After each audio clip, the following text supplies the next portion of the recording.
ಎಲ್ಲ ಕಡೆ ಬರಕ್ ಆಗುದಿಲ್ಲ. ಇಲ್ಲಿ ಸೇರಿರ್ತಕ್ಕಂಥವ್ರು ತಾವೇ ಸಂತೋಷ್ ಲಾಡ್, ತಾವೇ ವಿನೋದ ಶೆಟ್ಟಿ, ತಾವೇ ಸಿದ್ದರಾಮಯ್ಯ ಅಂತ ಹೇಳಿ ಯೋಚನೆ ಮಾಡಿ ಈ ಒಂದು ಚುನಾವಣೆನ ನಿಮ್ಮ ಮಡಿಲಿಗೆ ನಾವು ಹಾಕ್ತಾ ಇದೀವಿ. ಯಾಕಂದ್ರೆ ದೇವಿಕೊಪ್ಪ ಏನ್ ತೀರ್ಮಾನ ಮಾಡ್ತದೆ ಅದೇ ಧಾರವಾಡ ಜಿಲ್ಲೆ ತೀರ್ಮಾನ ಮಾಡ್ತಂತೆ ಸಂದರ್ಭಕ್ಕೆ ಹೇಳಿಕೆ. ಯಾಕಂದ್ರೆ ದೇವಿಕೊಪ್ಪದಲ್ಲಿ ಬಹಳಷ್ಟು ರೈತರಿದ್ದಾರೆ. ನೀವು ರೈತ ಮುಖಂಡರು ಒಂದು ಸಲ ಯೋಚನೆ ಮಾಡಿ ನೋಡ್ರಿ, ಇದು ಯಾವುದು ಈ ದೇಶದ ವ್ಯವಸ್ಥೆಯಲ್ಲಿ ನರೇಂದ್ರ ಮೋದಿ ಅವರು ಬಡವರಿಗೆ ಯಾವ ರೀತಿ ಕೆಲಸ ಮಾಡಿಲ್ಲ.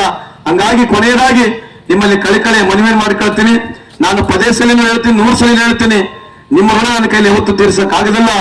ಇಲ್ಲಿವರೆಗೆ ನಾನು ಬದುಕಿದ್ದೀನಿ, ಸಂತೋಷ್ ಲಾಡ್ ಕುಟುಂಬ ಇಲ್ಲಿವರೆಗೆ ಬದುಕಿದೆ. ನಿಮ್ಮ ಹೃದಯನೇ ಇರ್ತೀನಿ, ನಿಮ್ಮ ಹೃದಯನೇ ಸಾಯ್ತೀನಿ. ಈ ಸಂದರ್ಭದಲ್ಲಿ ಹೇಳಿ 2 ಮಾತನ್ನು ಮುಗಿಸ್ತೇನೆ. ಜೈ ಹಿಂದ್, ಜೈ ಕರ್ನಾಟಕ.